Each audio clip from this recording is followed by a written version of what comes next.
Bismillahirrahmanirrahim and Assalamualaikum warahmatullahi wabarakatuh. Good day, everybody. Salam. Sister Amnah Shaari, glad to see you and to meet you online. Alhamdulillah. Alhamdulillah. And we also have our established speaker after Madam Amnah Shaari, that is Miss Gemma Ali. Okay. Assalamualaikum. Waalaikumsalam, Miss Gemma Ali. Glad to see you online. And also we have the final speaker, Dr. Damir Alihodzic from Bosnia. Yes, salam alaikum from Bosnia. So, Waalaikumsalam warahmatullahi wabarakatuh. So, a warm greetings for everybody, our respected speakers as well as our audience. And today we shall commence again the third day of the International Halal Conference, seventh series.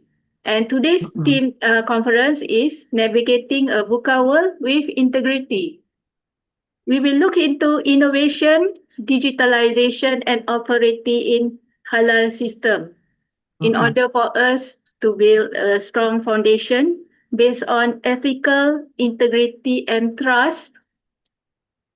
We hope also that this event will be able to strengthen the governance and institutional confidence in uncertain times as of today.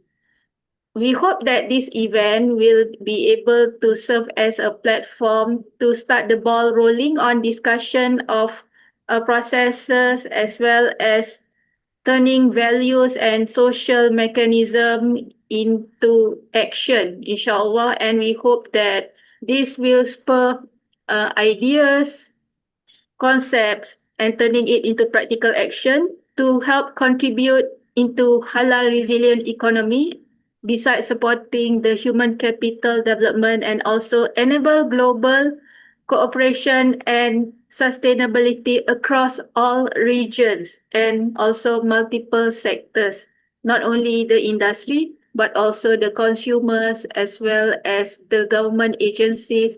And last but not least, for the Muslim global population and also to add benefits to the whole humanity and Ummah.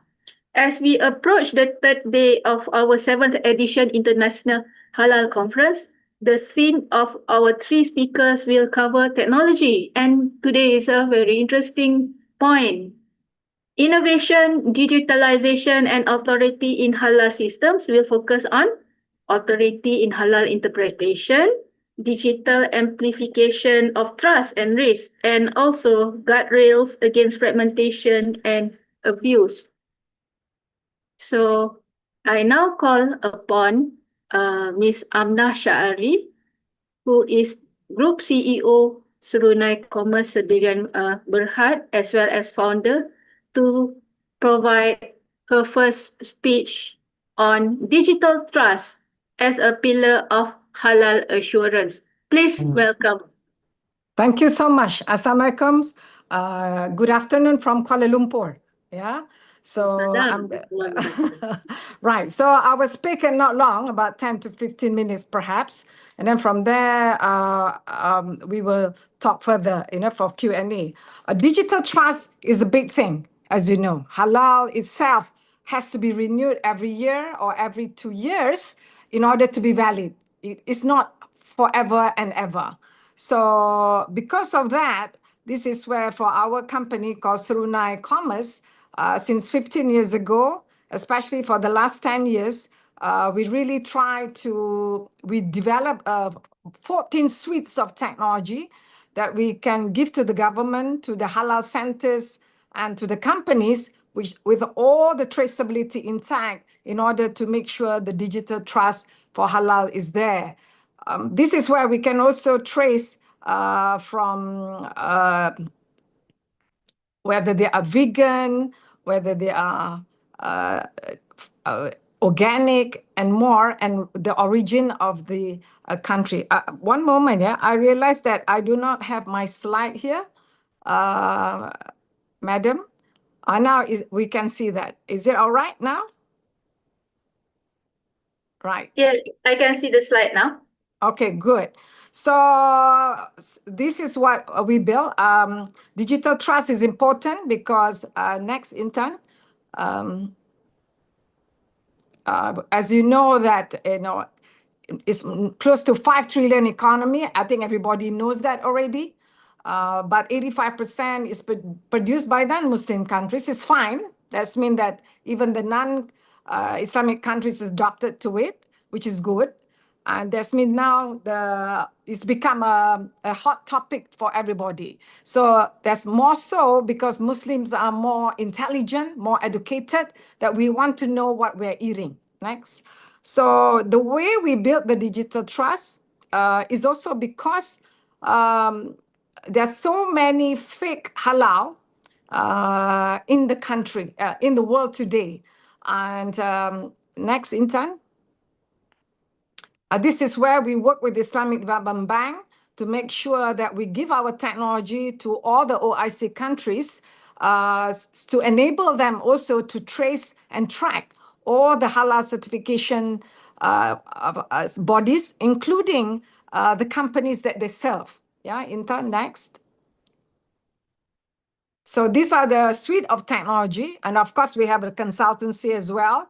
But with Islamic Development Bank, we work with the government of each country for the OIC countries. Although Fiji is the first country that is not Islamic, that we try the system and it's working now. Yeah, I think we do not need to go through all the system, although it has, we have 4 patents at the moment, including Hadik. Hadik is Halal Digital Chain. So if the clients or the government would like to have that, this is where we're able to part this technology with them. Next. It's a long way partnership. It's a private-public partnership with our government and also with the OIC government, certain countries, not all at the moment. Next.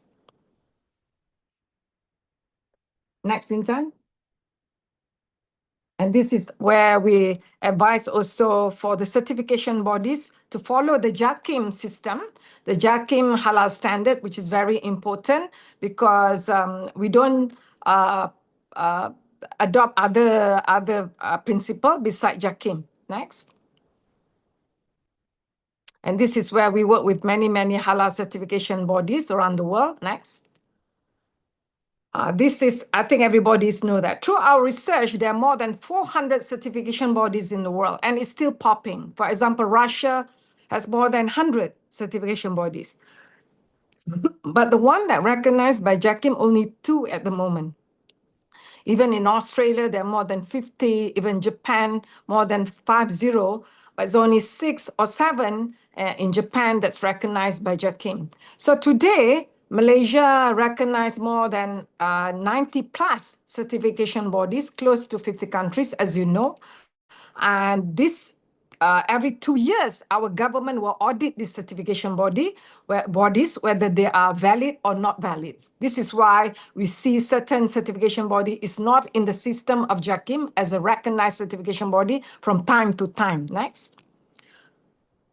But I must say, all the system today, when we research, 96% of all the certification bodies, they are doing manually or a very basic system where they have not have a proper integrated system to manage their application of halal, the traceability of products, and also the recipes that involve with all the companies that they serve. So we also realize there's a rampant fake certification bodies in the world today where they use JAKIM's logo or other people's logo or other certification body logo.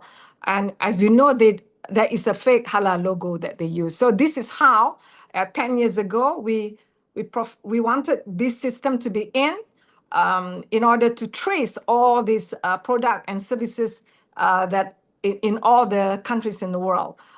Today, we're in 22 countries, not every country, but inshallah, one day we will reach there. Although Malaysia and Indonesia have a very stringent law on fake halal, but still it's still very rampant, even in these two countries, which is Indonesia and Malaysia. Next. So we work with Interpol as well as a result because of this, because halal is a trademark. Halal is hygienic and wholesome, and if you copied it unnecessarily, of course, there's contamination and so on and so forth, and it's, in some cases, is even hazardous to human being. Because it was not prepared properly. So with this work that we are doing, we are very proud to work with Interpol to educate Interpol to also nab people that are doing fake halal. Next. So as you know, we have 9 categories of halal for Malaysia, and of course it is evolving, and each division has more categories. I do not need to elaborate that. Next. And this is where we are, the technology. I don't want to go further. So the idea is data. If we have a correct data, we give it to the certification body. The certification body share that data with us. And today, we have Verify Halal app. It's already 8 years where we are the sole partner of JAKIM today. So we work with 22 countries. We have close to 3 million over SKU in the system. So for example, JAKIM, we have all 1.2 million SKU in our system. Anywhere in the world is free for Ummah to access and check the product and services in there. In fact, we also have all the restaurants. So this is why for us, this is the trusted data. So we only work with government, with the certified certification bodies, with full traceability of the data to the government and the Halal Center and the companies, for example. Yeah, I like to end actually my ada lagi. Is there another slide, Intan? I think that should be okay. So this is the Verify Halal app, which is free for Ummah, where you can see the manufacturer, from which halal certification bodies and so on and so forth. It's already almost 8 years, and we're the only company that JAKIM trusts to manage their data to date. Yeah, Puan Alina, so perhaps over to you now. Thank you. Okay, Madam Amnah, you are too fast. Alhamdulillah. But actually, that leaves many of us, I'm sure the audience has many questions in line with you. So I hope you will bear with us and stay for the much awaited session of panel discussion. Yes, Because definitely. I believe that although Malaysia, JAKIM is very familiar with Verify Halal and your established names, I'm sure that many more wants to know more about the details of you, as well as the halalness and how they can actually plug in to adapt and adopt, because I believe what you are presenting is able to provide quick solution as well as providing a sound foundation for the system, because I noted that you said around 95 to 96% certifying body still on manual system, and it is still not yet integrated. So there's a lot of things to be done. Okay, Miss Amnah, I think we put you on hold. And all right. And no problem. We will now allow our Madam Saadia. Oops, sorry, I was reading tomorrow's event. Sorry, Miss Gemma. Okay, tomorrow I'll be also hosting Miss Gemma Ali, founder and CEO of Halal Animal Welfare Association. Who knows, maybe Miss Gemma can also be part of the team of Miss Amnah also in the future. Wallahu alam. Okay, so let us please welcome Miss Gemma Ali, founder and CEO of Halal Animal Welfare Association UK, to provide her title of Sharing Knowledge, AI, Data and Automation, Ethical Governance in Digital System. Please welcome. Assalamu alaikum, everybody. Can you hear me okay? Yes, very clear. Yeah, Alhamdulillah. good. Good. Okay, let me share my screen with you.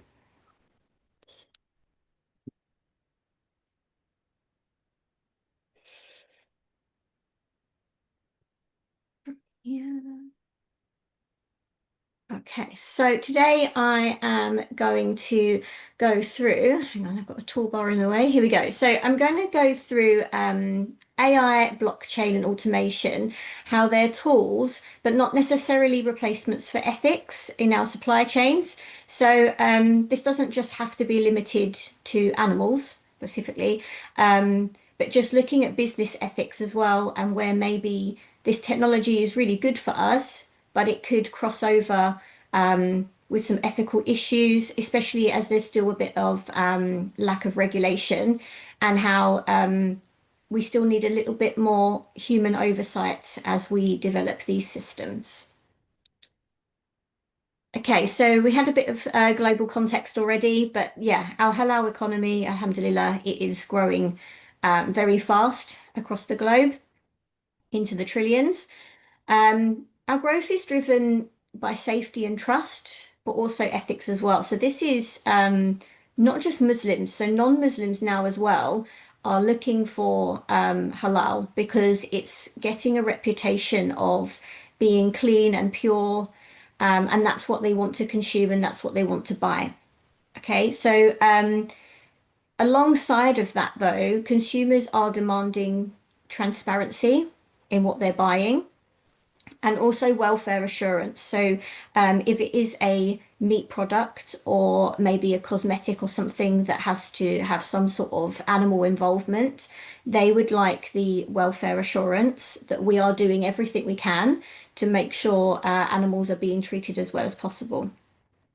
That said, because we have an international supply chain, some of these areas can be very complex. Every culture has a different view of animal welfare. There are laws and regulations and safety that might require some sort of testing. Okay, and like government policies are very different around the world regarding ethics as well and welfare. So this is something that we have to unify with and try our best to keep the ethics going across the whole supply chain. And so why ethics mustn't lead the technology? So obviously our halal is rooted in Sharia ethics, so welfare, purity, and also accountability as well. So we're all, alhamdulillah, accountable to Allah with what we do with our business dealings and the products that we make for the community. So we want our technology to support this, okay? But we don't want to override our moral responsibility. Okay, it's very easy for us if we have the funding to do so, to put a robot in place or some sort of system. But then what are we doing as Muslims to make sure that that is still the ethical and like moral ground that we would like? And of course, halal certification is built on trust. Okay, when a consumer goes out there to buy something, they are looking for a certain certifier. So now consumers are becoming more aware of the different certifiers in our countries, and they're starting to look for certain ones specifically when they buy a product. Okay, so we want to keep that trust going with our certification, and if we can, nationally and internationally, have a foundation of trust. So they know if they go abroad or a different part of the country that everything is, you know, a unified standard that is checked by everybody. And of course, our ethical governance, we do want it human-led, not just because maybe we don't trust a computer fully right now, but because we need to keep our ummah in employment. So we don't want computers and AI to just fully take over our jobs, because then what is left for us? What is left for our children and our grandchildren? Okay, we need to think about the social aspect as well. So like our corporate social responsibility. So the challenges that we face, we do still have a lot of fraud and mislabeling risks. Maybe not so much where halal is more in policy and law, but in the West, we still have a lot of issues here where halal is not legally defined. So people can literally print the word halal and put it in the window, and everybody will just believe that it's halal and not really check. Okay, this happens sometimes. Or there's mislabeling risks where there's been a break in the supply chain. So when it gets to the consumer, maybe if you checked where that came from, there may have been a compromise. We do have fragmented certification standards. So here in the UK, for example, our certifiers, alhamdulillah, they do a good job, but they do have different standards. Okay, so depending on what the consumer then decides is the correct halal standards, they will look for that certifier. But ideally, we want to unite in these standards and decisions. We might have limited supply chain traceability if things are done manually, which is what technology can help with, especially blockchain, where you put the process in at every single point of the chain. So that might help the end user to be able to look up and see where things came from. And animal welfare inconsistencies as well. So there is a slight break in the chain where our halal certifiers will come in at maybe animal feed level and at slaughter level. But then we have this huge industry in the middle at farms and transport where what's going on with the animals there? Are we using assurance schemes? Is that being logged in our chain? Like we need to make sure that these ethics and welfare considerations are upheld all the way through. And documentation as well sometimes can have some inefficiencies, especially if things are manual. People make mistakes. Okay, things get missed, especially if you're in a fast-paced environment. So technology could help us potentially have that input to make sure that everything is logged as we go along. So with regards to artificial intelligence, so our AI ecosystem, we could have automated compliance monitoring. I know this is being put into place in some areas, which is helpful if we have the algorithms correct. It can detect contamination risks that maybe the human eye can't see or we may not have noticed because of speed of processing.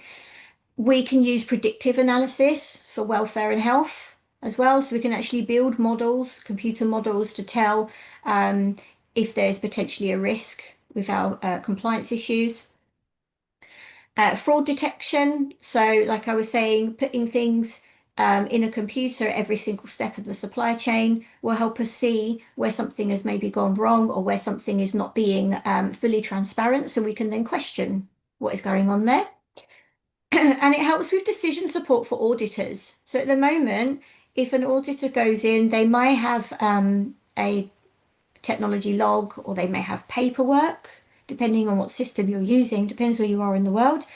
AI will help us to maybe build a more robust system to actually log what we are monitoring and what we are seeing, so then we can track for improvements to help each other around the world to see where we can improve the process. So specifically for animal welfare, we do have sensor-based welfare systems. And what they do is they will look at stress, movement, temperature. Also, animals will have tags that will tell you how much they've eaten that day, what their portion is of that food.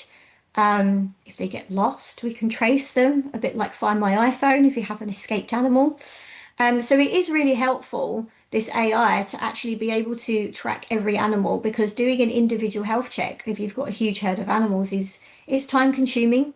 So being able to have that data in a system and having a look at maybe different points of the season or the year or the food that you're using in a computer form is helpful for efficiency. It helps with early disease detection. So it could be that you've put some sort of monitoring tag on an animal, and then you can look through the cameras and the sensors to see that maybe it's not standing up today. It's not eaten for a few days. You know, it's avoiding or doing certain behaviors, which then alerts you to that one particular animal to then go and detect the disease or what's going on there quite quickly.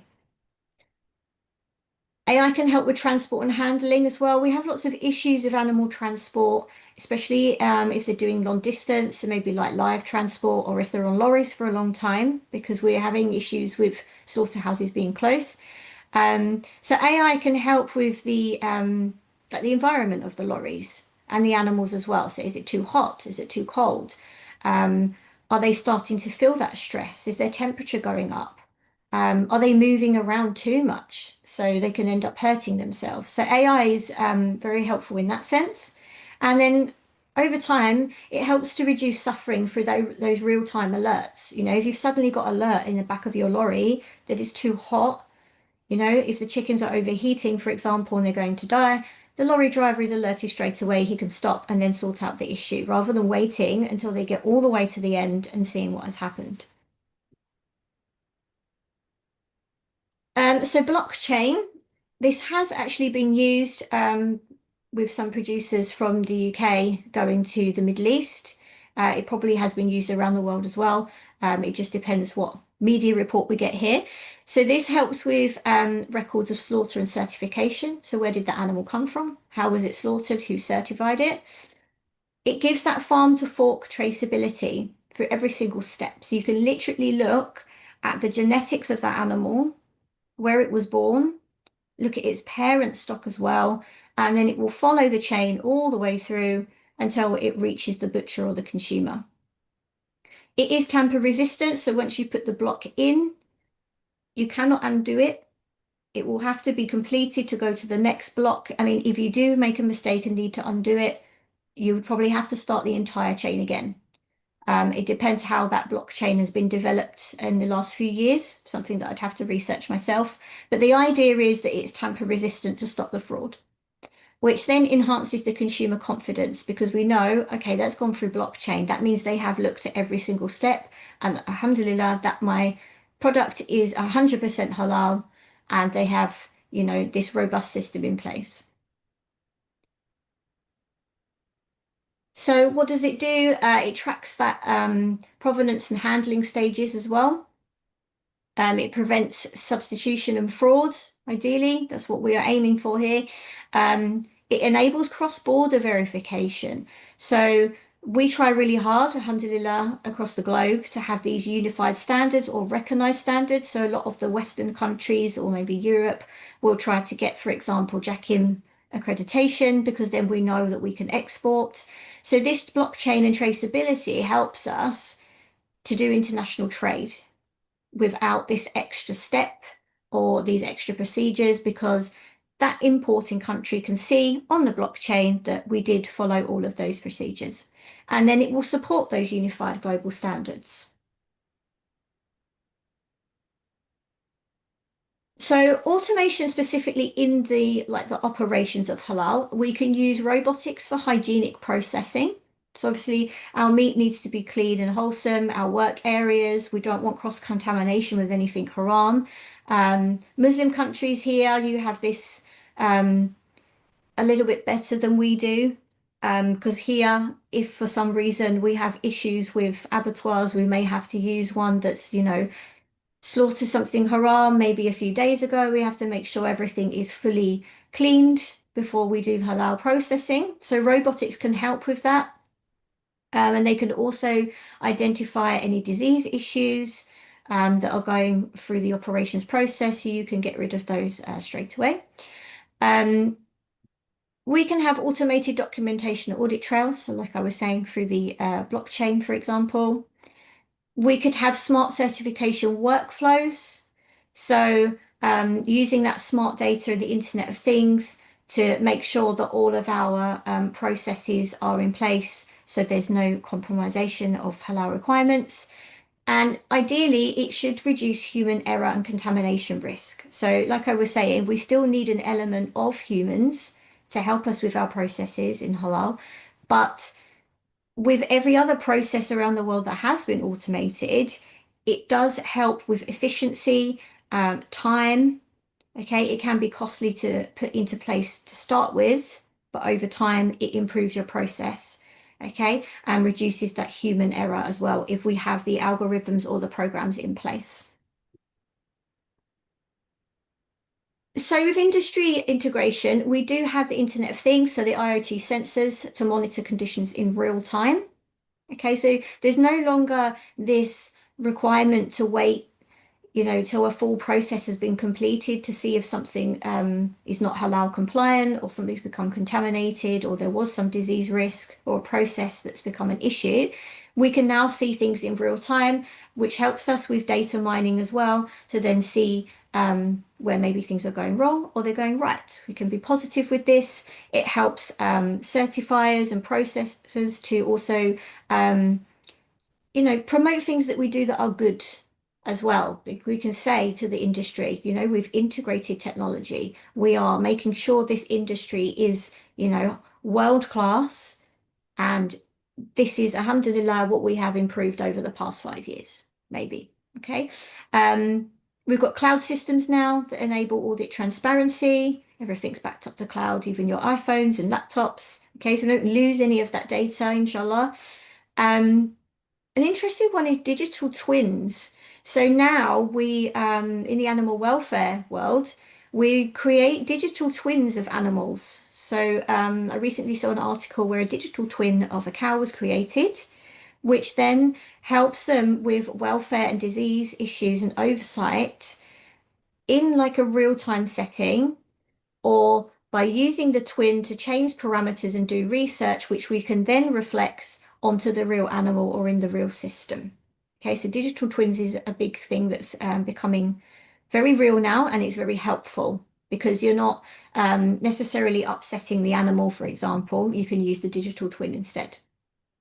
So the idea is that if we can integrate all of these systems, we can strengthen that halal integrity. Okay, and like I said, we can promote to the industry. And you know what? We can even promote outside of the industry to people that maybe have a negative or a compromised view of halal, or say we're in the past, we're backwards, we don't integrate. Well, we can say, well, actually, we're using these world-class 2026 systems to make sure that our supply chains and our ethics are on point. Okay.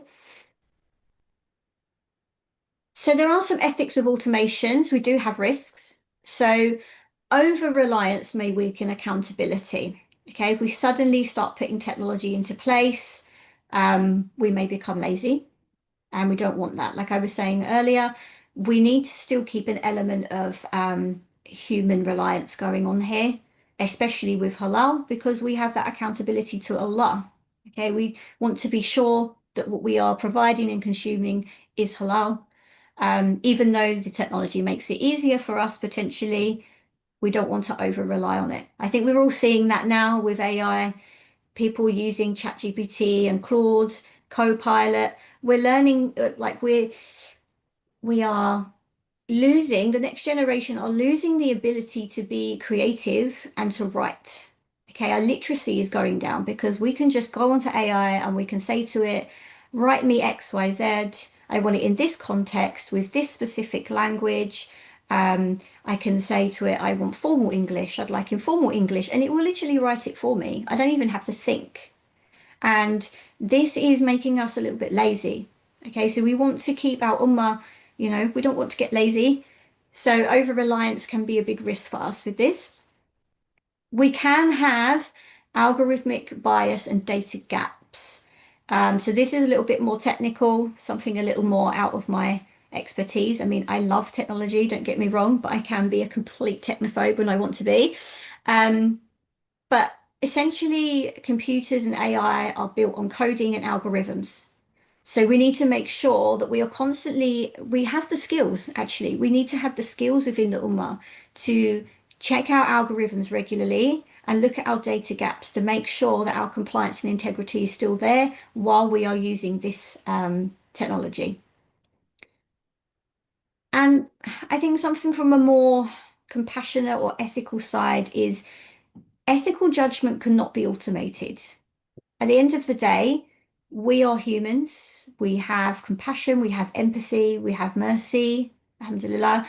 So a robot doesn't have that. It may tell you, AI can tell you constantly, oh, yeah, I think, I feel, but it doesn't. The algorithm's just been told to say these things to us. Okay, so we still need our ethical judgment, especially where like animals and healthcare are involved. We still need to take care of each other as beings. Okay, and we can't automate that. We can't automate our empathy and our compassion. So it's just something to be aware of. And we want our technology to remain auditable and transparent as well. We don't want any of our documents to go missing. So ideally, cloud uploads help with that. And I think we, as an industry, benefit from knowledge sharing. So even just being able to be on Zoom here this morning, afternoon, wherever you are, having the technology here to talk to each other around the world and share our knowledge is great. You know, if you think about this 15, 20 years ago, we would have to fly to the country. We may have slower knowledge sharing, whereas now we can literally reach out to each other after this session and say, do you know what, I'd really like to know more about your company and your research here and how you audit things, what technology you're using for your processes, and we can send it. It's just there, the tip of our fingers, alhamdulillah. So just to get into the more Islamic ethical frameworks, so we are commanded to eat halal and tayyib, so we need wholesome and pure food and products for us. Our Amnah, so our trust and responsibility, not just in the industry with each other, but promoting this out to consumers, halal and non-halal. Okay, we need to be we need to be seen as trustworthy. We're Muslims at the end of the day. Having ihsan and excellence and compassion, you know, that works in with all the things that we do from a business perspective, education, or processing of halal products. And having accountability before God and society. So to Allah. What are we providing each other? How are we using animals? How are we creating pharmaceuticals and cosmetics? You know, we need to think, especially alhamdulillah in the month of Ramadan, what is our accountability to Allah here? Are we just going to put these technology systems in place because it's quick and easy and we can make more money, but we don't really care what the output is here? Or are we going to put these into place because we want a tailored product? We want excellence. Okay. So with regards to governance and oversight, we still need human scholars and certifiers. They still remain essential, not just because maybe technology might fail, but because we still need to maintain this knowledge within our communities. We need to still be creating jobs for the next generations. Okay, they need to be aware of what halal is. This is becoming watered down as the generations go on. They're just like, yeah, I eat halal. So what? Where is it coming from? We need to teach them. We still need to have these skills. Okay, what if data fails? What if technology fails? What if electricity fails? How are we going to keep this oversight going if we don't have the physical knowledge? We should have ethical review boards of AI systems. So a lot of AI is still unregulated. You've probably seen in the media lots of issues with AI printing out or producing things that have compromised people's health, for example, or have gone wrong, given bad decisions that people have then followed. So we still need to have these ethical review boards that are the human impacts of this and what we're using it for. And it helps with that transparent standards and auditability and our international cooperation as well. I know we have a lot of things going on internationally. Just trying to get our basic standards aligned is hard, but the world's moving very, very fast with this. Okay, AI is not slowing down, technology is not slowing down, so we need to keep on top of it. So just some global case study examples. So we have AI-driven traceability systems. They have been piloted in halal supply chains. If anybody is on here that actually uses it, it'll be nice to hear, you know, how that's going. If you think there's still a lot of human input or whether you can sit back. Blockchain platforms, they enhance the certification transparency and real-time monitoring as well. So improving that welfare, especially in the farming industry. Precision livestock farming, for example, is being used a lot, and it's quite well developed as well. So this is just like a roadmap that I just wrote down. Doesn't necessarily have to be in this order or implemented at all. But first off, I think the first step is an ethics first policy framework. Because we do have religious requirements, we do have ethical requirements. We should really put those boards into place first as an oversight. Then having those digital traceability options. In a lot of countries, halal labeling is an issue. there's only so much you can put on a label for something, and there are legal requirements for some labels. So maybe using QR codes, for example, might be something that we use. It's a tiny little code. It can be scanned on an iPhone if people want to look, maybe. Then the AI assisted compliance tools and international data standards. So sharing that data as well.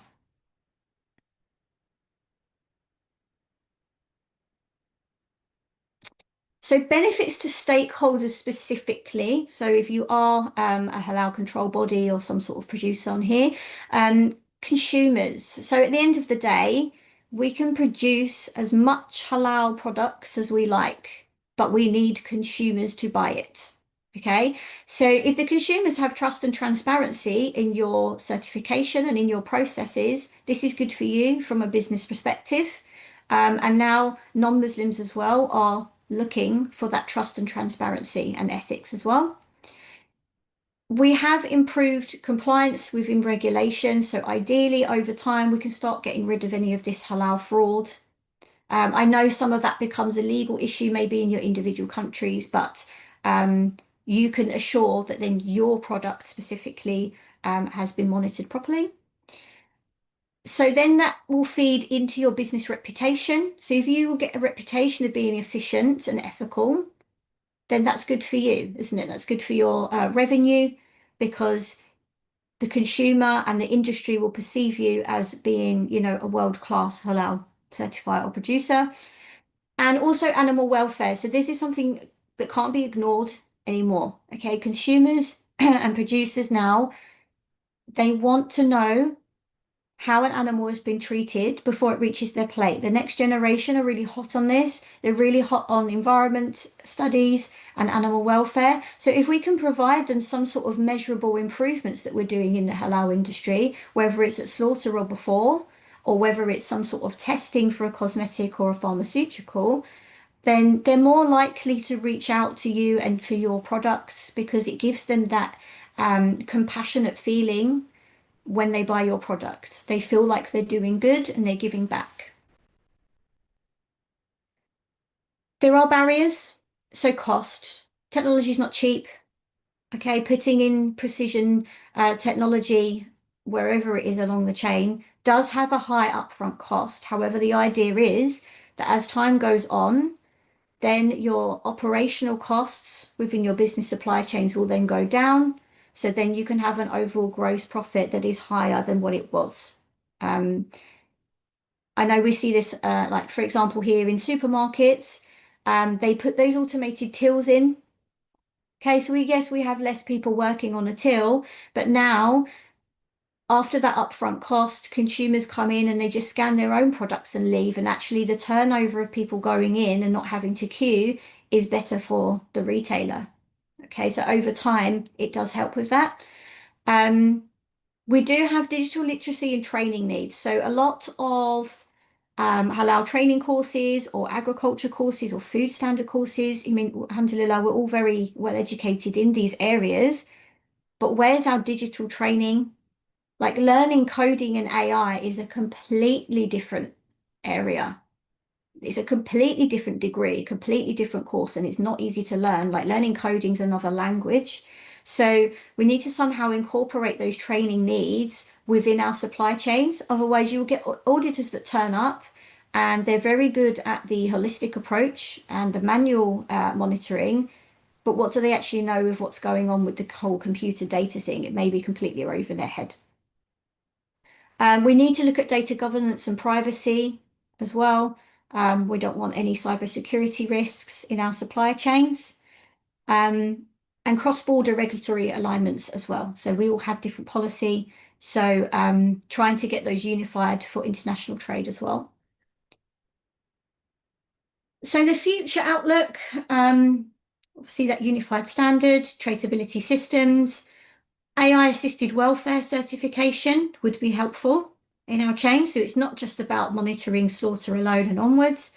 Can we use AI to then show in our halal certification how the animals were raised or any other sort of testing that's been done or breeding or transport?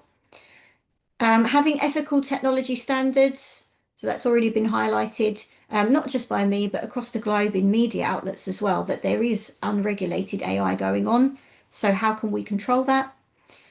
And we want halal as a global benchmark for ethical consumption, whether you're Muslim or not. Using AI and technology will help with that. People have lots of trust in computers rather than humans. I don't know whether that's a good thing or not. But yeah, we want to become a benchmark for that. That's what we're aiming for. So just key messages. So technology does enhance trust. Ethics preserves our trust. And then the halal industry, alhamdulillah, inshallah, will lead with both of those as being trustworthy and ethical. Okay, and that is all from me. Thank you, Miss Gemma, for providing the insights and your experience in implementing halal AI for animal welfare.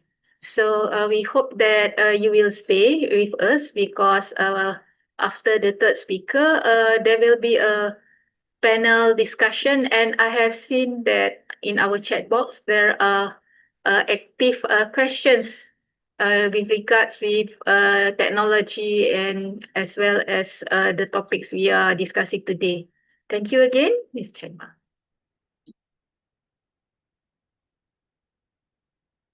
Okay. And now we are inviting Dr. Damir Alihodzic, Director of Agency for Halal Quality Certification from Tuzla, Bosnia and Herzegovina.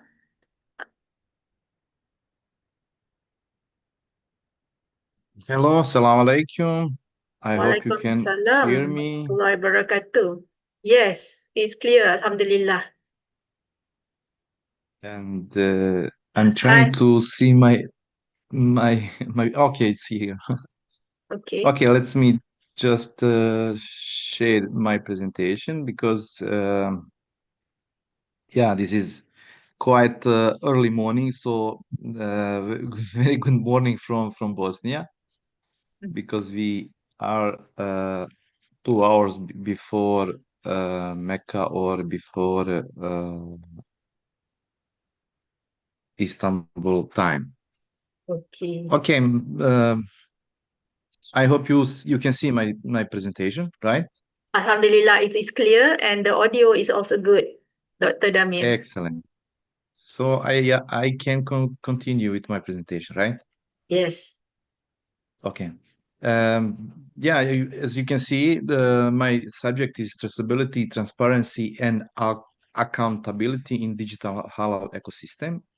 Yeah, later on we will see that's very important of these words like traceability, transparency, and accountability. Even a halal ecosystem is very important.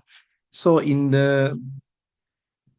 now in general in halal industry, actually in halal market, we can have some challenges, and that challenges is mostly for consumer. I can see and I can how can I say, from my experience of our halal certification body, because I'm in halal certification body, and our focus is always to have some kind of transparency for the consumers, for the halal consumers. And very often consumers have concern about how can consumers verify halal authentication, authenticity in complex supply chain. And as I mentioned, that we as a certification body, our focus is halal consumers, and especially because we are non-governmental and non-profit organization. So for us, the halal is mission, not just a business. From that perspective, our focus is consumer and transparency for consumers. Okay, when we talk about digital halal ecosystem, later on I will explain about transparency and about authentication of halal products. But let's see the definition of few words and from our topics.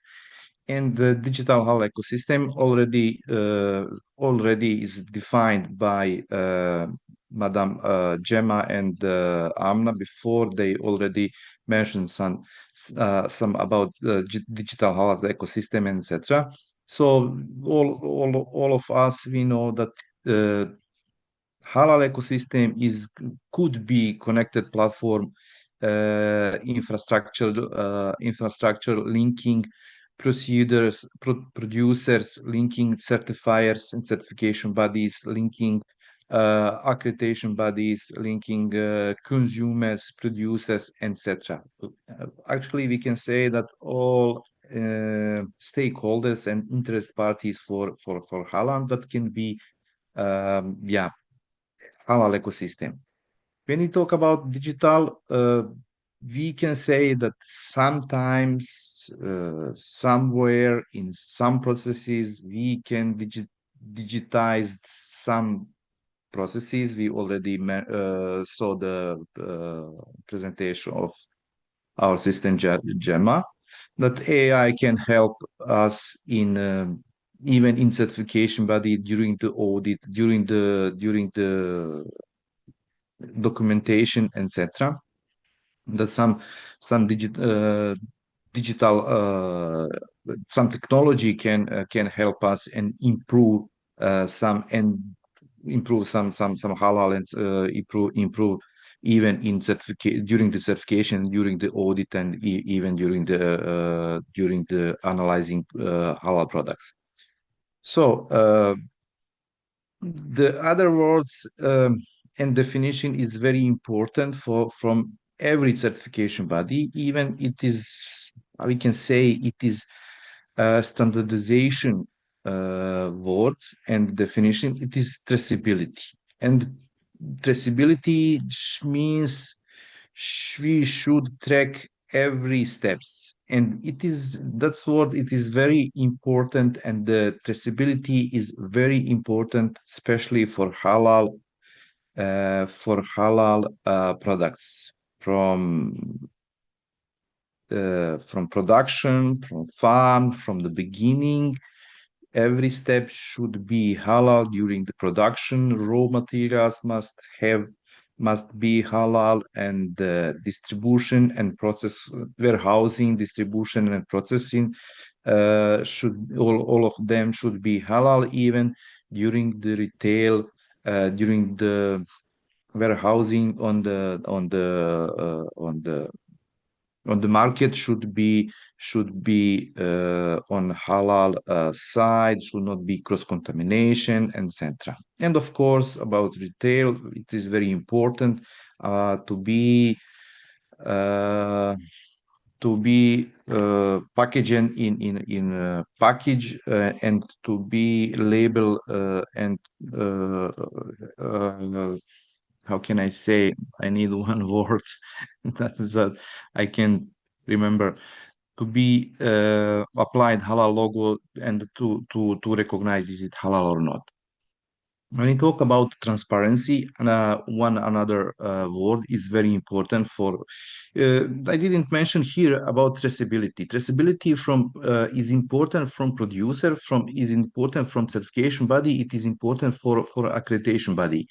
But for us, for certification body, it is most important to check from the end of production to the first production, to go to the raw materials. From certification body, from accreditation body, they have to know about does certification body check every step in halal production. For producers, they need to know in every step, is it halal in this, from raw materials or from warehousing to raw materials. Every step should be halal. So traceability is very important, and it is important. We will see later on some examples. It is important for digital halal ecosystem. Transparency in the information flow, it is open information flow. And for us, it is very important for consumers to access certification details instantly through mobile application, through other type of technology, from web page, from other database, etc. But for them, it is important to be how can I say, to be sure, to be sure, is it that product that they are buying, is it halal or not, and what certification body certified that product, is that product certified by reliable and accredited and recognized certification body, but most important is that certification body reliable, and can we trust to that certification body, and can we trust to that halal product, is it certified, etc. And very important, real time, it's important to have information in real time, and it is important for every stakeholder, we can say, that should to have information on real time. And standardization data, yes, is very important. Later on, I will say that if we use standardized information, standardized data across certification body, we will eliminate confusion, and we can help each other, and we can have system, and we can developing system in the future for the better information and for better purpose. This is an example verification of halal products by scanning EN or barcode. So as I know that Verify Halal, they are using same system like we are using. Later on I will maybe I will show the system.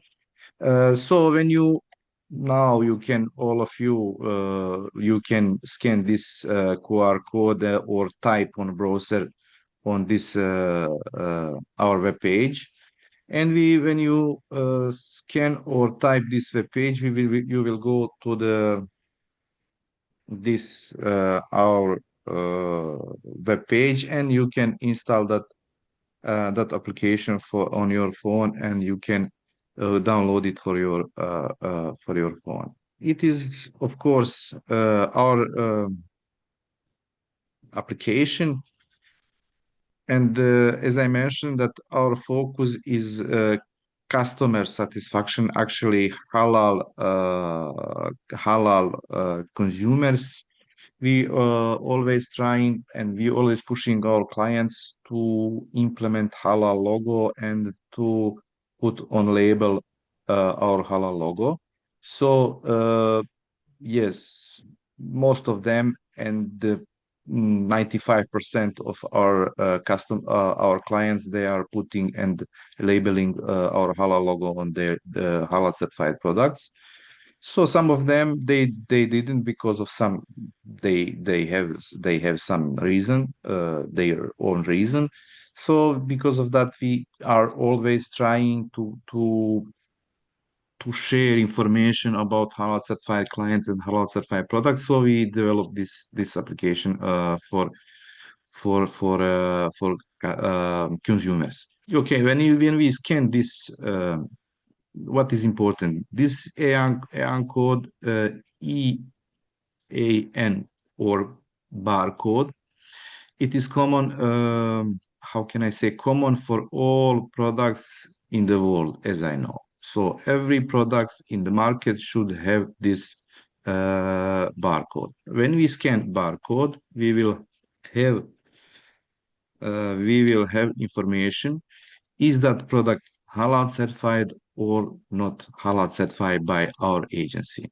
Okay, we will have name of product, we will have product producer, name of producer, and some other data. When we scan this product, we will have that information.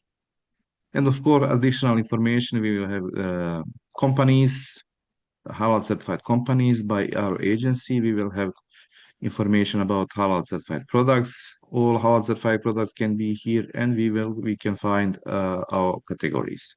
And most important that I mentioned, because we are using same technology, same standard for application, we have barcode scanner we are using for that. As Madam Amnah mentioned from Serunai comments, mentioned that they have many countries and many certification body recognized by JAKIM. We as an agency, we are recognized by JAKIM, and we are in verify halal information. Our products are in their database and their application. So when we scan by their application, verify halal, when we scan some of our products, for example, this one, and we will have same information like we have in our web page. So we are using same technology, barcode, both of these organization, so it can be worldwide checked by this products certified by us. So if we, for example, use all of halal certified bodies in the world, and if we use the same technology, we can have every halal certified products in the world. If we scan barcode, we will have it on our on phone. Is it halal certified or not halal certified, and information about halal certification body. So when we have information about halal certification body, then we will know, and consumer can know, is that certification body reliable, and is that certification body accredited, can we trust to that certification body? Because I know a lot of certification bodies, especially in Europe, especially in our region, they are not accredited, they are not reliable, and they are not trustable. They are certifying just how can I say, just to issuing paper for some companies, and they are do not providing audit and the other procedure according to accreditation standard. So very often we have fraud in the market, especially we as a certification bodies. We know that every time when we trying to, and every time when we providing audit, that audit can be certification audit, initial, or can be control audit. When we providing audit, sometimes we are facing that with fraud certification and fraud, some of that certification is not valid, etc. Of course, it is not.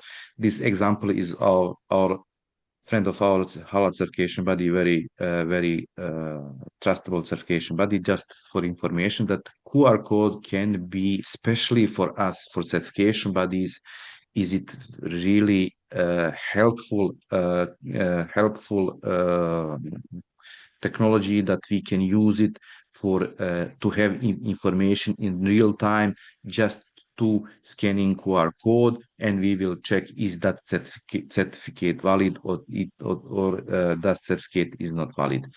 I know we have a few examples that especially during the accreditation accreditation assessment, and during the witness audit a few years ago, it was happened to our company that we goes providing witness audit. There was one certificate. It was, I think, from somewhere from Europe, I think from Poland, and we found that that certificate for some raw materials is not.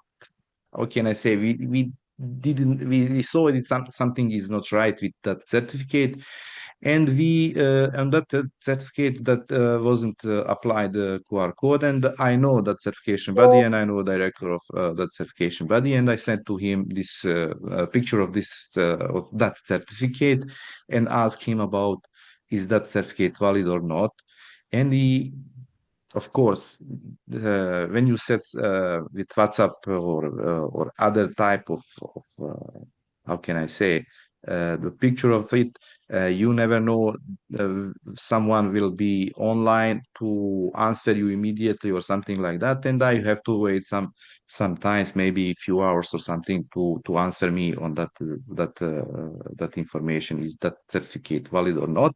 And few hours later, he answered me that certificate um, is not valid because it is expired. But someone is that maybe producer or maybe some distributor that certificate uh, or write some dates and etc. So should be to prove that it is that certificate is okay and it is valid and is in date. So this is very important that using QR code like this one, we can immediately prove that is that, and check is that certificate valid and is that certificate okay.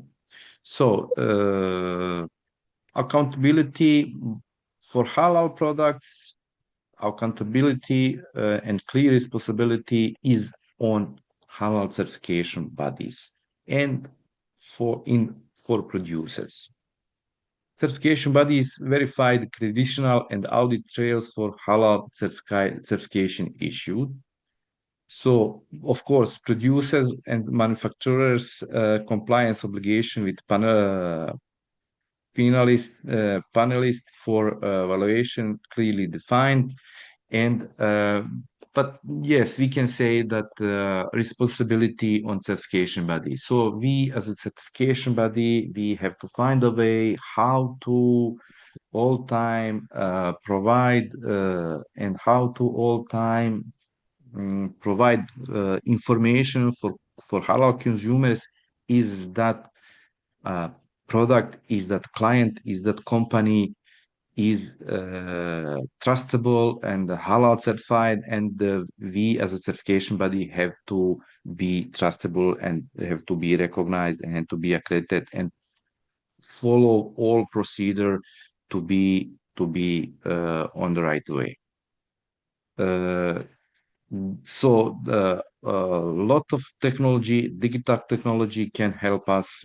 And for example, as I mentioned, and two example about barcode and QR code, how can help us in real life, in practice, we can help us in halal industry. Already mentioned blockchain is it a set of technology that used in digital technology, in digital ecosystem, halal ecosystem. Blockchain already mentioned by Miss Gemma Ali. QR code already mentioned that can be used, and a lot of certification body, they are using QR code just to verify halal certification in real time. We still unfortunately, because of some reason, we still, as an agency, we are not using QR code for halal certificate. But yes, in next period, we are planning to use it because we should override some issue we had it in our system. And but yes, of course we are using barcode for halal certified products for consumers. Yes, cloud platform, centralized data storage with secure access for authorized parties can be used. AI analytics, we already heard about AI technology in some processes can be used in the digital. But we have benefit, especially consumers and all of us, when we talk about halal, all of us consumers on the first place. And we as a, how can I say, as a players in halal industry, is certification body, accreditation body, and standardization body for all of us. And all of us, we are consumers, right? And all of us, we are using halal products. We should use halal products, and very important that we have information about halal products on the on real time and to be confident in halal products.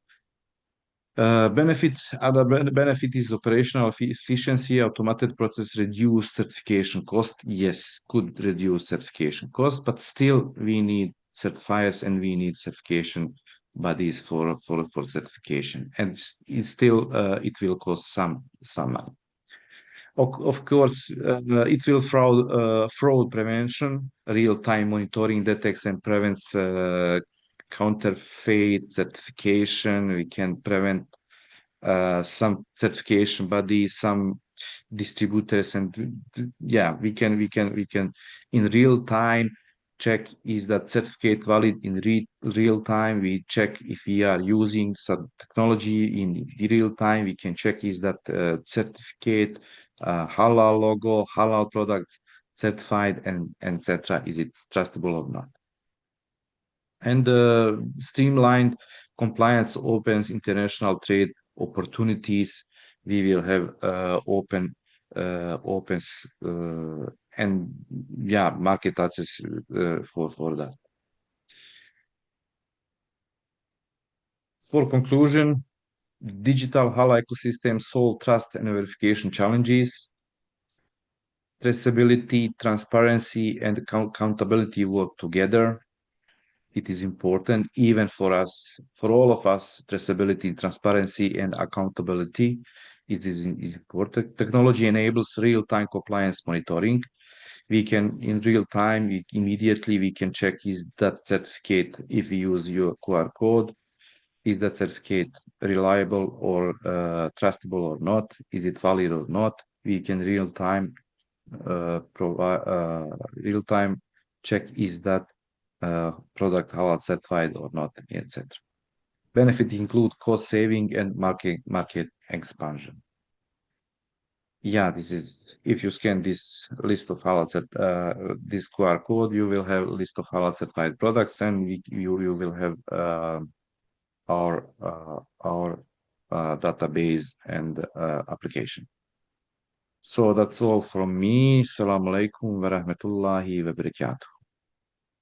Waalaikumsalam warahmatullahi wabarakatuh, Dr. Damir Alihodzic, for sharing of your institution as well as your organization's initiative for halal certification, and also for sharing the QR code. Inshallah, we encourage everyone who attend to also refer and try out on yourself, perhaps today before you all break fast, to scan what available halal products is available in Bosnia through the QR code. It's very interesting and very enlightening, and also to encourage those visitors to come to Bosnia, because now we know that there will be lots of halal food and we will not be lost, inshallah. Thank you again.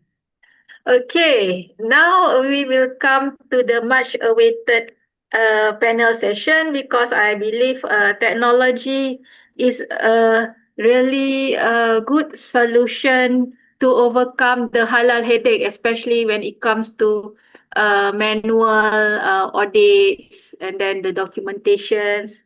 Okay, so for participants, you can ask the questions. I will go through the chat box. And before this, there are inquiries to join the WhatsApp group, and the organizers, Sir Noor, have shared the link and encouraged to share through the chat WhatsApp group also. And we have seen various continents experience in doing this, from Malaysia, from UK, as well as from Bosnia. Okay, now is the panel sessions. We know that in terms of the authority, okay, so Miss Amnah or Miss Gemma or Doctor, what do you think in terms of the governance and authorization? Who ultimately define the halal integrity in a rapidly evolving technological environment? This is tough because as I heard from Madam Amnah just now, around 95 to 96% of certifying body worldwide is still dependent on manual record, data keeping, and audit. So perhaps you can give your viewpoint, Madam. Yeah, thank you so much, Madam Alina. A very good presentation, Dr. Damir and Gemma just now. So I enjoy that very much.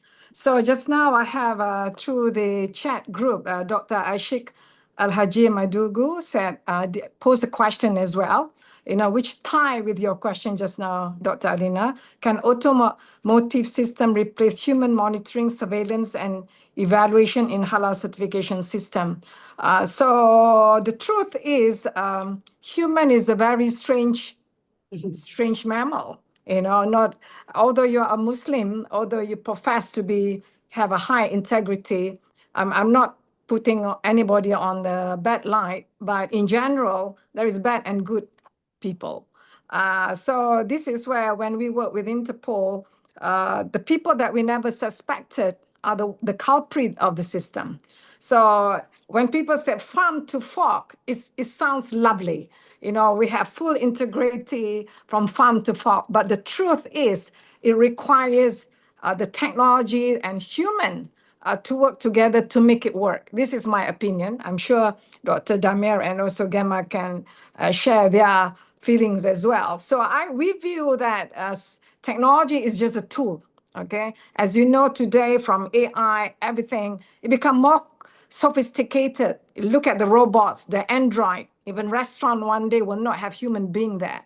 It's already in China, the supermarket is manned by robots. So, but data is data. So for us, we love data. So having a correct data is the key thing, but it involves so many elements there: human being, tools, processes, integrity, yes, as Dr. Damir and Gemma mentioned just now. But how do you make the whole system toiban? That's the problem. So my answer to it is impossible to have 100% solid, 110% beautiful and true. But we must try. We must try. If we don't try it and we do not replace it with a better and better system, like mentioned now, the abattoir system has IoT, X-ray, with AI, blockchain, whatever you mentioned just now. But at the end of the day, it's the human that manages that place. So to answer Dr. Ashik just now, to replace human monitoring, no, we do need human monitoring. It's impossible not to have human there, in my opinion.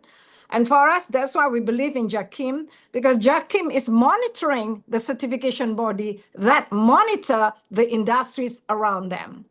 All right, so the reason I mentioned just now, 95% of, we surveyed almost 300 certification bodies continuously, and they try to improve themselves as well. But certification bodies are nice people as well, where most of them, they do certification, they're NGO, and when they receive the money, they give back to the society. They build hospitals, they give free food to the community. So trust and human work hand in hand.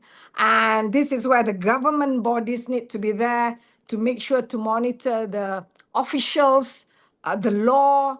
Yes, we have law. Actually, Malaysia have this law since 10 years, 10 years ago under domestic trade. We can nab people that have fake halal. But why until today we still have fake halal in Malaysia? So in conclusion, it's impossible to eradicate 100%. For us, technology is a tool that we must use to perfect the system. Today, I don't believe the system is perfect because it's need, I'm talking about overall, but it need the human to be, to go in hand with the technology to make it work. And of course, yes, we being Muslim, we believe in being trustworthy, we believe in doing good, but unfortunately, not every facet of human being have that ability, I'm sorry to say, yeah? It's between them and God. And money, that's another problem, money. You know, it can cloud people's mind, can cloud people's judgment and certification. So I hope, you know, with more education, this integrity in the heart, you know, to serve Ummah is really genuine, that we must continue to profess and to educate the world.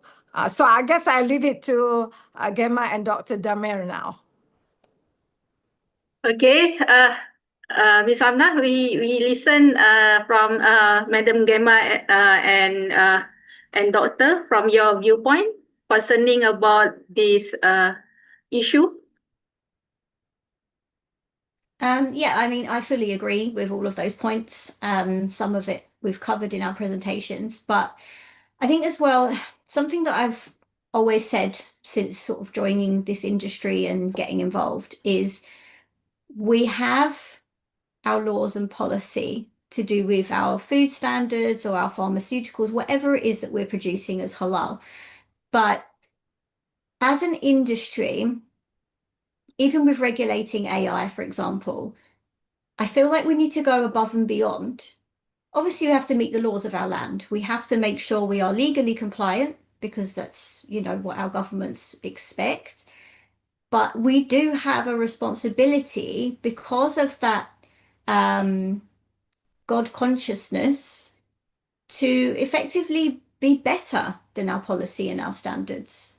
So they may regulate AI, they may put laws in place that we can and can't do with it. We may have our set standards for halal integrity, but we still need that human element and those trustworthy people to make sure that we are going above that standard. So it never falls short, which is something to work on, and it won't be easy. Like Sister was saying, you do get people that are money focused in every single industry. So I think it's just a case of being able to elect some sort of maybe like an ethical board that's then recognized with our halal control bodies, for example, or any other producer to then have an oversight and use the data. Like we end up with data. So what are we doing with the data? Are we doing good with the data? Are we leaving it there? Are we, you know, putting projects? It's becoming a very project-focused industry where we're improving processes. It's not just about business KPIs or selling to a consumer. We're now having to look at the broader aspect of this. It's moving very quickly.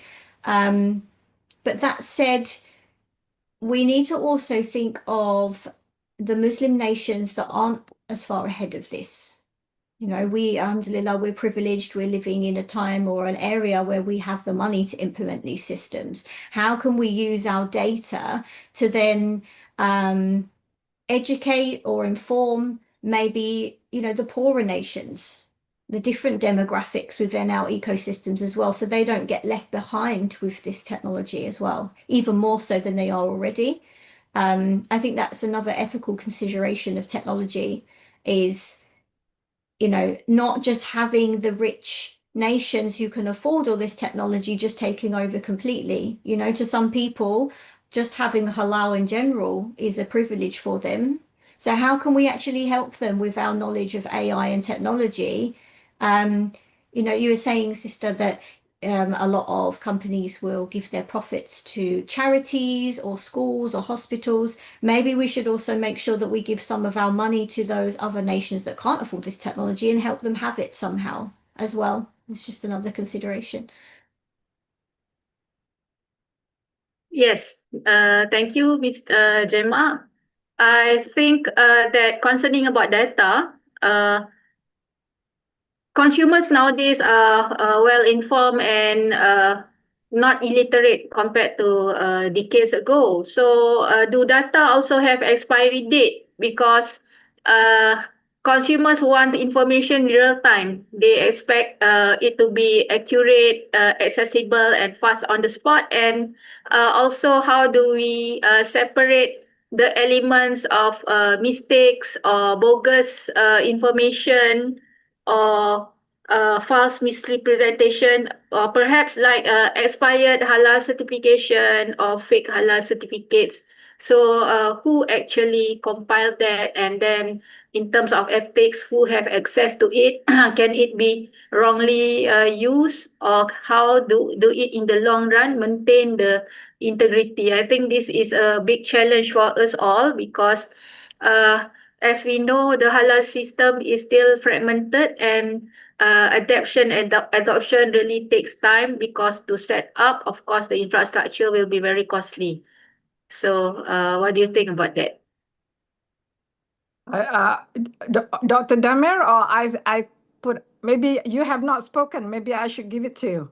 Yes, Dr. Damir, and then after that, the viewpoints, because I see that there are complexity in this area. Yes, we had started very well on a sound footage, but more needs to be done based from the Right. data statistic of Miss Amnah of your 95 or 96%. There is still a lot of work to be done. So I am Yeah. trying to fuzzily or organically, I'm trying to join the dots. Yeah. Okay. Maybe before Dr. Damir answer, I just answer very quick, since you emphasized that. We work with many governments, so government themselves in the OIC and non-OIC. And this is where you mentioned just now, the consumer become more intelligent. That's mean the industries are become more intelligent. The buyers are become more intelligent. The exporter, the importer become more intelligent. So they know who is the first ranking, second ranking, third ranking in the market. And this is quite interesting, although there's no specific body that, congregate everything in one full list. But the industries themselves are intelligent enough to say, these are the top 5 that I like, or the top 3 that I like, with the specific certification bodies. So because of that, there's a demand. So when I go to Japan or to Korea, they would tell me which certification body that they want to be labeled in their product. So this is quite, I will not name anybody, but I'm trying to say that this is the consumer themselves plays a very strong role in making sure that the authority also have to back up and also have to do their function well. Dr. Damir, perhaps you'd like to say something. Yeah. Just want to mention and continue with your information about AI technology and human resource, etc. But yes, you as a company, as a Madam Amna, you are working with data, right? Some data should be provided by someone. Yes, that someone is, for example, producer and certification bodies. Yes, in that certification body, working people, right? And now we can, for example, we can, when you mention, we have to, how can I say, comply human and people with technologies. And yes, very often humans are not reliable and unreliable. Sometimes I agree with you. You mentioned that some people are not reliable, but you can see now that even data, even AI technology, misuse for some reason, that sometimes some of people are using a technology for providing some video. That video is not true, and that video, or not video, even other information and other data, they are not true. So most important that all of us have to work in for one purpose, for one goal, for to be reliable in every aspect, for as a certification body, to be reliable and to work for halal, and you as a company for producing AI technology to easy for everyone, to make it easy, everyone, easy life for me as a certification body, easy life for consumer to check every products, etc. For Gemma Ali to be she can use AI technology, she can use every type of technology for animal welfare, for their job, for everything. So we, all of us, we are using and most important, in what purpose we are using that data and technologies, and yes, So for to me, make it easy. Dr. Damir, I agree with you. Madam Alina, collaboration is the key, you know. I need to work with everybody. I need to work with the certification bodies, with the consumer themselves, with authorities. So for us, it's a big job. So we continue doing it. We still have a long way to go. For us, collaboration, integrity. Inshallah, one day. I'm already 62. I already am in this business 20 years. Maybe the new generation to take it up. Like Gemma, she's young. Right. Yes, I believe that this is a necessity because we are talking about from previous days speakers. They say that we need to think along the line of sustainability and continuity, and then an engagement of not only the suppliers, the manufacturers or industry, but also the government agencies, the end users, the consumers, the young ones. Okay, so there are also marginalized groups, perhaps like the elderly of countries who are not well endowed in terms of being a poor country, not accessible to the technology. So we cannot leave them behind also. So I believe that whatever that is being discussed here, Sister Rosie, who will be at the end of the day 7, if I'm not mistaken, she will also do some summary for the everyday's summary of the outcome of this knowledge sharing, and also to perhaps summarize and to propose it to relevant authorities who might find this workable and useful as a continuity. So it's not just that one-off kind of sharing. We hope that today's event will be a starting point. Actually, we have lots of issue because like the authority question, you talk about Interpol. Okay, so who owns the database for fraud or for fake halal certificates? The companies, and then who have access to it? So I think this is like a bone of contention, because like for Malaysia, when we step out of Malaysia, we are not having we don't have the legality to take action because it's based on that particular country. So who ultimately define the halal integrity, and then to decide the laws and authorities? And then we also have the governance question, and how it should be strengthening the halal assurance rather than creating fragmentation. Yes, we know that now the trending will be setting up of apps. So how do we actually plug in so that, as Madam Amnah said, it is collaboration, sharing, working, collaboration, sharing, working, revising, auditing. So it's like 24/7, 365, non-stop, forever, and from the old to the middle age to the young.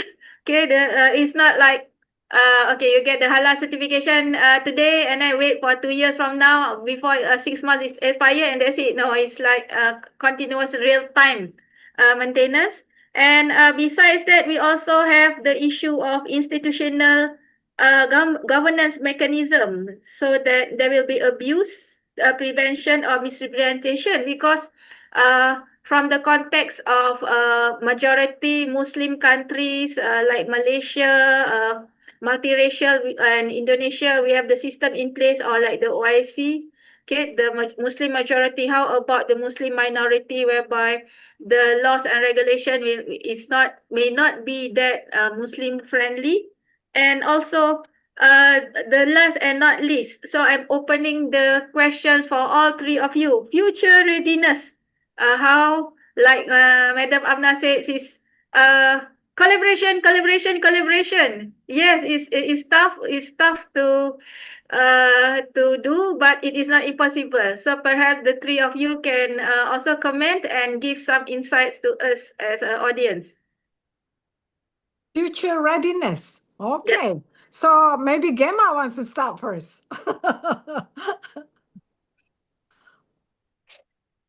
Okay, so obviously we, as well as trying to collaborate with each other, we also have to run our businesses and make sure that you have halal in the first place. Yes.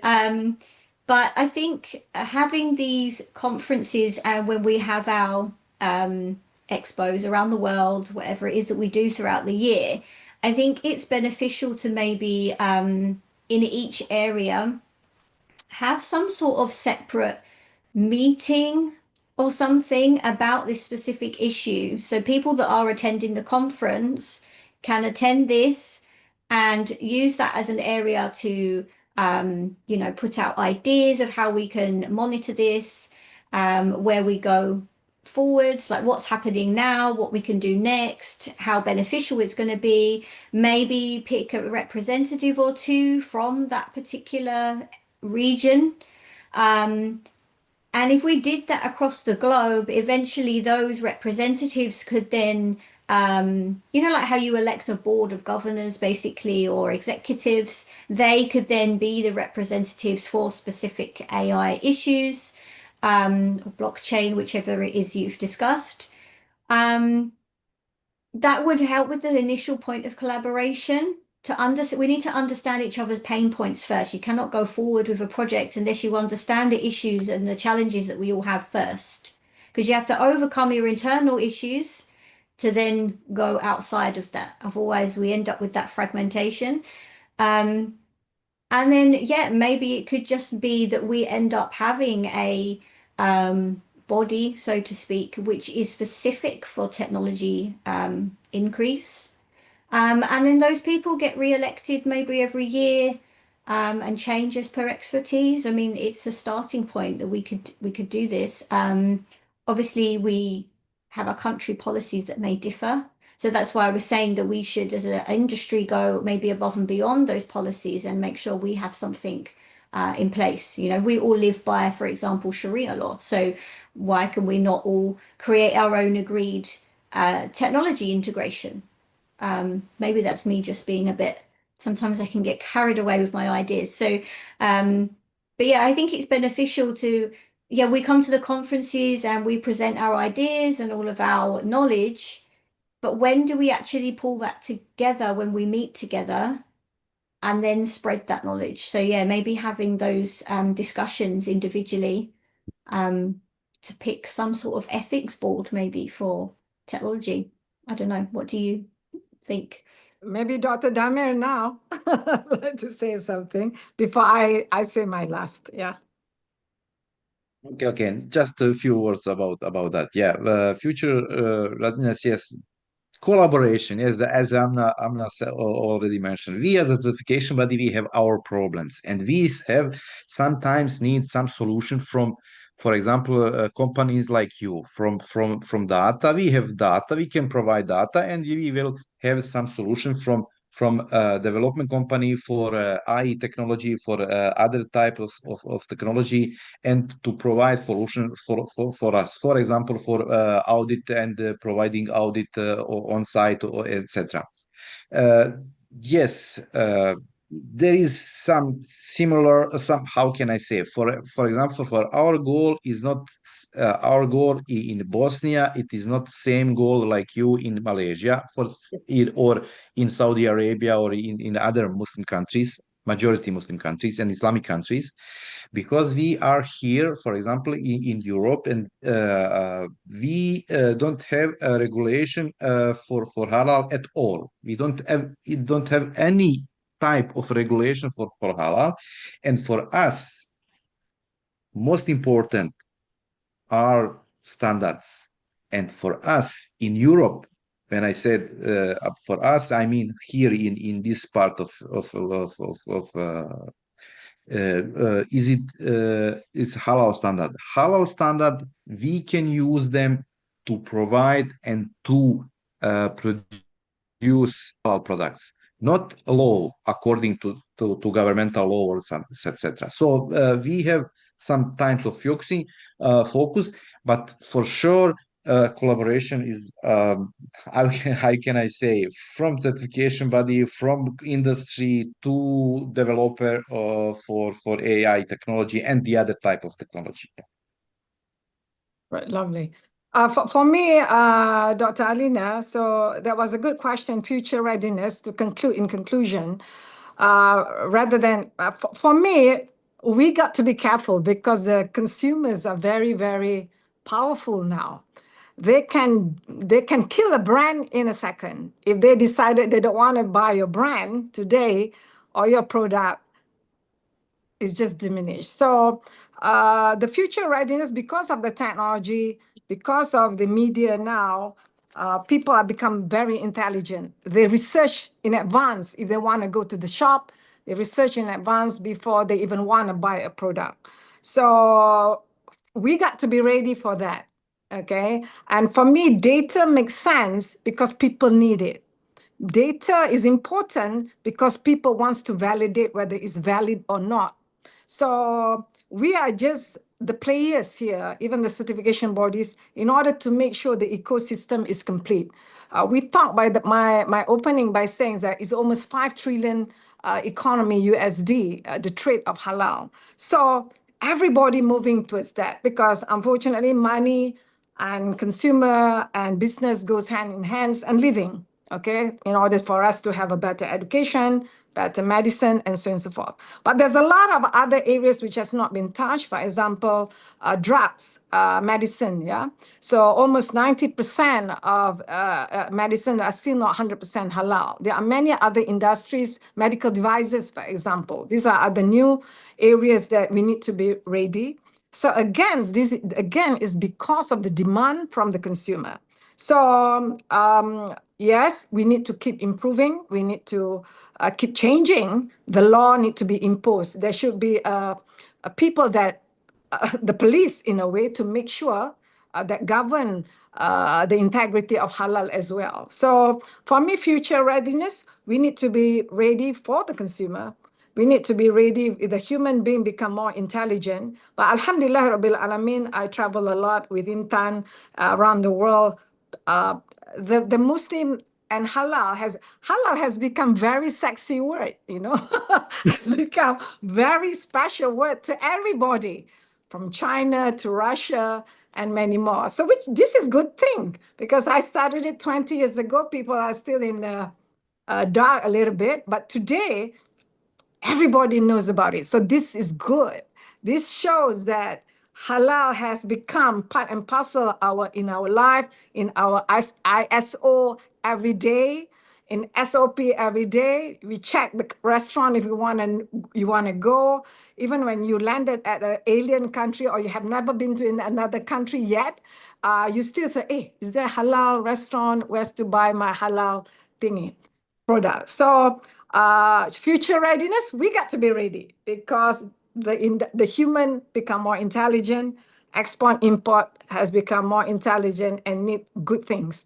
I guess I conclude with that, Dr. Alina. Thanks.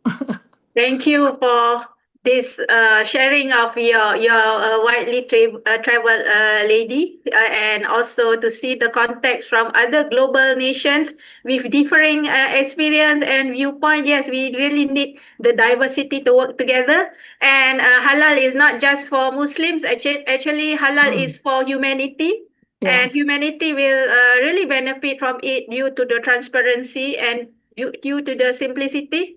I think perhaps we can suggest to the organizer that we also promote the apps that like what you have, and then the apps from Bosnia, apps from Madam Gemma, so that more consumers are aware of it.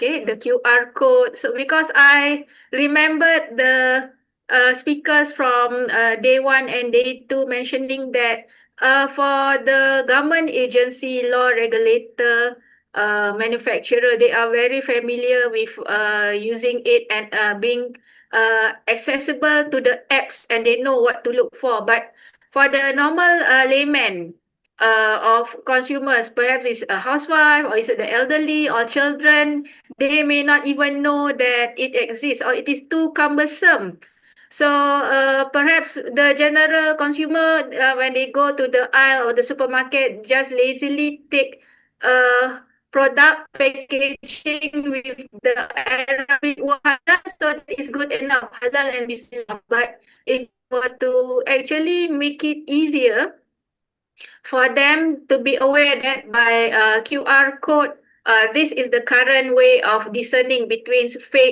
between halal, haram, and shubahah services, apps. I think the community will be educated, and then the standards will rise. Yes, Amna, like you mentioned, the sophistication will increase, and in future, inshallah, not only rich countries will demand this, those from the middle income or from the poor countries will also expect it, because of course we know that from our handphone everybody is accessible to WhatsApp, correct?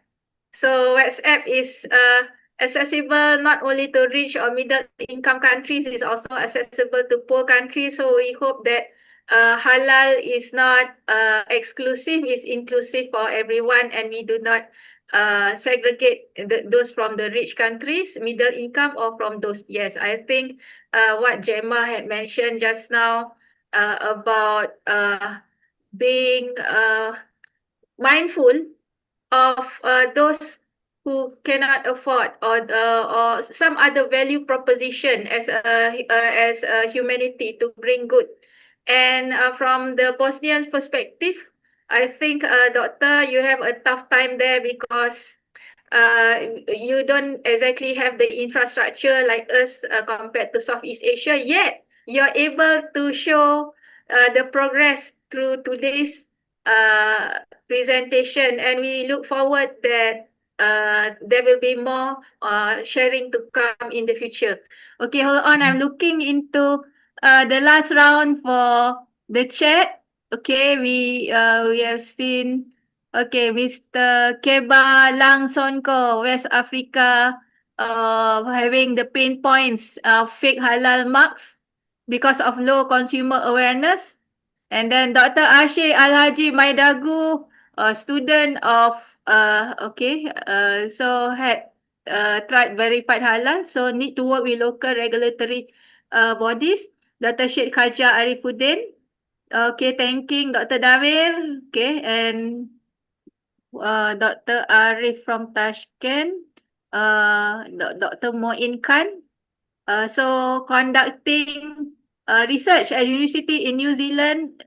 Okay, so any more questions reserved? I'm reading the chat. So okay, just 30 seconds more. Okay, from our three presenters.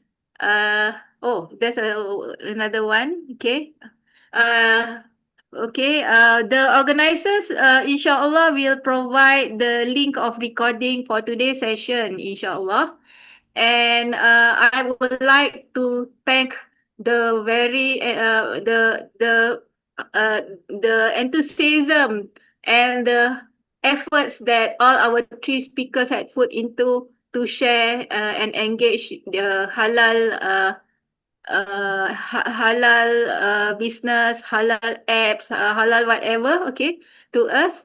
And we hope that for today, as the ending of today's session, it will continue again tomorrow. And we hope that whatever our initiative will be blessed, and Allah will provide us the redha and barakah. And I would like to say thank you again, everybody, for providing such a positive feedback through the chats, and also our three lively speakers who are very energetic despite our Ramadan. Thank you again. Assalamualaikum warahmatullahi wabarakatuh. Thank you so much. Okay, inshallah, Thank we work you. together. We need more CB certification bodies to work with us. For sure. If I can help you, we will help you, inshallah. Yeah, thank you. Thank you, Dr. Alina. Thank you, Gemma, everybody. Thank you. Thank you, everybody. Alhamdulillah. Okay. Assalamualaikum. Wassalam. Alaikum.